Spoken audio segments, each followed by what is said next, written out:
One of the scariest moments of my childhood happened back in the early 2000s when I was 12 years old. My best friend Sarah was spending the night at my house. We lived in a small town where there wasn't much to do, but my house had something nearby that always got our imaginations going: an old cemetery about a 10-minute walk away. We had dared each other plenty of times during the day to walk through it, but at night it was a different story.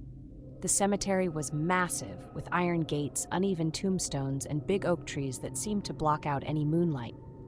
That night, around midnight, Sarah and I were sitting in my room eating junk food and watching scary movies when one of us, I don't remember who, brought up the idea of sneaking out and walking to the cemetery.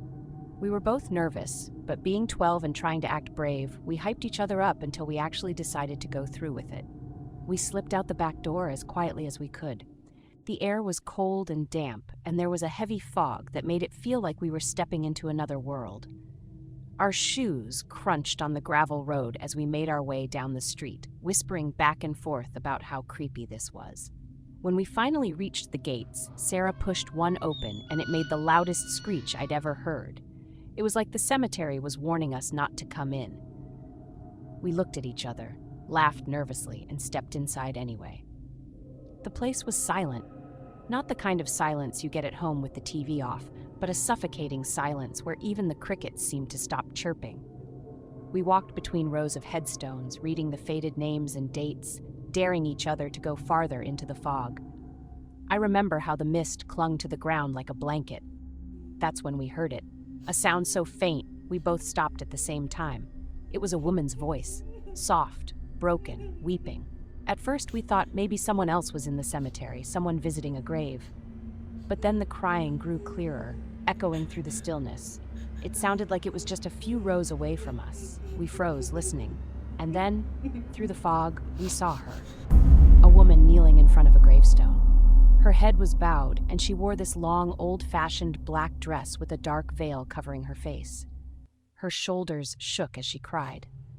Sarah grabbed my arm so hard her nails dug into my skin. We didn't know what to do.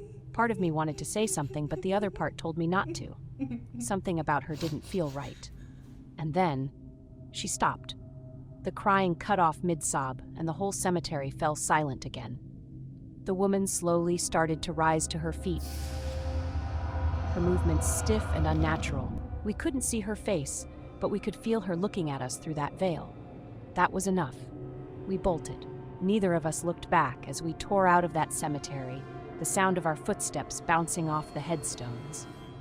We didn't stop running until we were back inside my room, gasping for breath, our hearts racing so hard we thought they might explode. We stayed up the rest of the night with the lights on, too scared to sleep.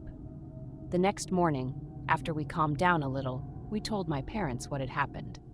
They didn't believe us, of course. My dad joked that it was probably just someone dressed up trying to scare kids. But Sarah and I knew what we saw.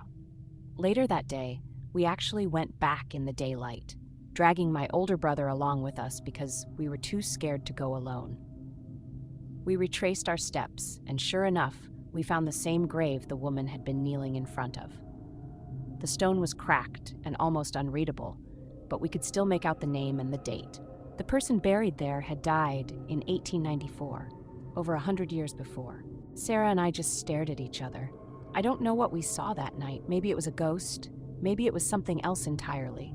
But to this day, whenever I think about that cemetery, I can still hear that faint, broken sound of a woman crying in the fog. And I know, without a doubt, that she saw us too.